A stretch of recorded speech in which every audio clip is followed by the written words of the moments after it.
नमस्कार श्रद्धालुओं। हम माघ मास के महात्म्य की कथा को सुनते हुए आज छठे अध्याय की अर्थात छठे दिवस की कथा सुनेंगे। अभी तक हमने पांचवा अध्याय तक सुना था कि भगवान दत्तात्रेय जी ने भृगु वंश में जन्मी ऋषिका नाम की एक ब्राह्मणी की कथा सुना रहे थे, जो कि राजा कार्तवीर्य को सुना रहे थे माघ मास के महात्म्य की कथा। अब हम उसके आगे की कथा सुनेंगे।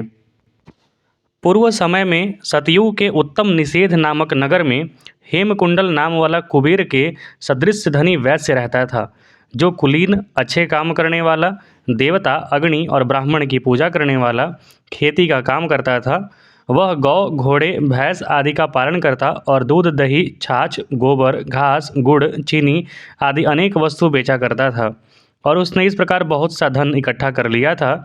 जब वह बूढ़ा हो गया तो मृत्यु को निकट समझकर उसने धर्म की कार्य करने प्रारंभ कर दिए। भगवान विष्णु का मंदिर बनवाया, कुआं, तालाब, बावड़ी, आम, पीपल आदि के वृक्ष तथा सुंदर बाग बगीचे लगवाए। सूर्योदय से सूर्यास्त तक वह दान करता गांव के चारों तरफ जल की प्याऊ लगवाई। उसने सारे जन्म भर जितने भी पाप किए थे उनका प्रायश्चित करता था। इस प्रकार उसके दो पुत्र उत्पन्न हुए, जिनका नाम उसने कुंडल और विकुंडल रखा। जब दोनों लड़के युवावस्था को प्राप्त हुए तो हेमकुंडल वैश्य गृहस्थी का सब कार्य सौंपकर भगवान की तपस्या के निमित्त वन में चला गया और वहां विष्णु भगवान की आराधना में शरीर को सुखाकर अंत में विष्णु लोक को प्राप्त हुआ।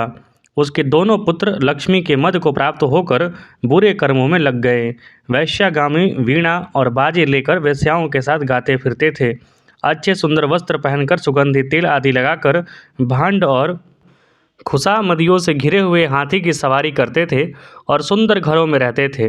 इस प्रकार ऊपर बोए बीज के सदृश वह अपने धन को बुरे कामों में नष्ट करते थे। कभी किसी सत्पात्र को दान आदि नहीं देते थे, न ही कभी हवन देवता या ब्रह्मा जी की सेवा तथा भगवान विष्णु का पूजन करते थे। इस प्रकार थोड़े ही दिन में उनका सब द्रव्य नष्ट हो गया और वह दरिद्रता को प्राप्त होकर अत्यंत दुखी हो गए। भाई, जन, सेवक, उपजीवी सब इनको छोड़कर चले गए। तब इन्होंने चोरी आदि करना आरंभ किया और राजा के भय से नगर को छोड़कर चोर तथा डाकुओं के साथ वन में रहने लगे और वहां अपने तीक्ष्ण बाणों से वन के पक्षी, हिरण आदि पशु तथा हिंसक जीवों को मारकर खाने लगे।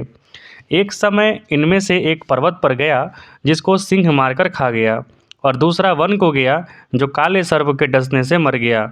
तब यमराज के दूत उन दोनों को बांधकर यम के पास लाए और कहने लगे कि महाराज, इन दोनों पापियों के लिए क्या आज्ञा है। आज छठे अध्याय की कथा में बस यहीं तक। हम मिलेंगे अगले अध्याय में 7वें अध्याय के साथ। आप हमारे चैनल को कृपया लाइक, शेयर, सब्सक्राइब जरूर करें और पुराने वीडियोस जो हमने डाले हुए हैं उसे आप देख सकते हैं। माला, जप माला की विधि वगैरह सारे वीडियोस हैं। कृपया आप चैनल को लाइक, शेयर, सब्सक्राइब जरूर करें और अपना आशीर्वाद जरूर दें। देखने के लिए बहुत बहुत धन्यवाद। जय हिंद। आपका दिन शुभ हो।